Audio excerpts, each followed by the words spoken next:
Hello guys, ഈ ഒരു ബോയുടെ making video നോക്കിയാലോ. ആദ്യമായി 10 ഇഞ്ച് വീതിയും 15 ഇഞ്ച് നീളവുമുള്ള ഒരു ക്ലോത്ത് എടുത്ത് വീഡിയോയിൽ കാണുന്നത് പോലെ മടക്കി വെക്കുക. പിന്നീട് അതിൻ്റെ സെൻറ്ററിൽ മാർക്ക് ചെയ്ത് രണ്ട് സൈഡും ആ സെൻറ്ററിലേക്ക് വരുന്ന വിധത്തിൽ മടക്കി അതിൻ്റെ സെൻറ്ററിലായിട്ട് ഒരു സ്റ്റിച്ച് കൊടുക്കാം. ഇപ്പോൾ നമ്മുടെ ബോ റെഡിയായി കിട്ടിയിട്ടുണ്ട്. ഇനി അതിൻ്റെ താഴെ വരുന്ന ആ ഒരു പാർട്ട് കൂടി നമുക്ക് സ്റ്റിച്ച് ചെയ്യണം. അതിന് വേണ്ടി 15 ഇഞ്ച് വീതിയും 15 ഇഞ്ച് നീളവുമുള്ള ഒരു ക്ലോത്ത് എടുത്ത് രണ്ട് സൈഡിലും സ്റ്റിച്ച് ചെയ്ത് കൊടുക്കാം. അതിൻ്റെ നടുക്ക് കുറച്ച് പാർട്ട് ലീവ് ചെയ്തിട്ട് വേണം സ്റ്റിച്ച് ചെയ്യാൻ. കാരണം നമുക്കിത് അതിൻ്റെ ഉൾവശം പുറത്തേക്ക് എടുക്കാനുള്ളതാണ്.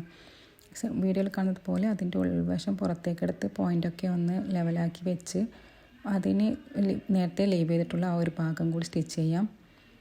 ഇങ്ങനെയാണ് ഇതിൻ്റെ ഫൈനൽ ഔട്ട്പുട്ട് ഉണ്ടാവുക. നമുക്കിനി സെക്യൂർ ചെയ്ത് രണ്ടും കൂടി അറ്റാച്ച് ചെയ്യാൻ തുടങ്ങാം. ബോയുടെ പാർട്ട് ആദ്യം സ്റ്റിച്ച് ചെയ്ത് സെക്യൂർ ചെയ്ത് വെക്കുക.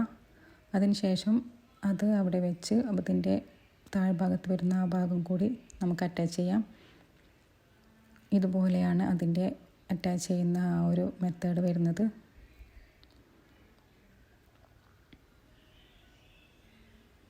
പിന്നീട് ആ നൂലൊന്ന് സെക്യൂർ ചെയ്ത് കട്ട് ചെയ്യാം.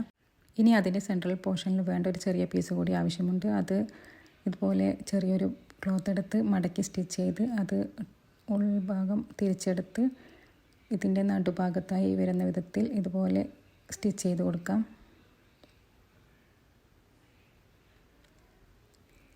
അതിൻ്റെ ബാക്കി വരുന്ന ഭാഗം കട്ട് ചെയ്ത് അതിൻ്റെ സ്റ്റിച്ചിങ് സൈഡ് ഉള്ളിലേക്ക് വരുന്ന വിധത്തിൽ വീഡിയോയിൽ കാണുന്നത് പോലെ അതൊന്ന് മടക്കി ലെവലാക്കി കൊടുക്കാം. ഇപ്പോൾ നമ്മുടെ ബോ റെഡി ആയിട്ടുണ്ട്. കുട്ടികളുടെ ഫ്രോക്കിനൊക്കെ വെച്ചാൽ നല്ല ഭംഗിയുണ്ടാകും ഈ ഒരു ബോ.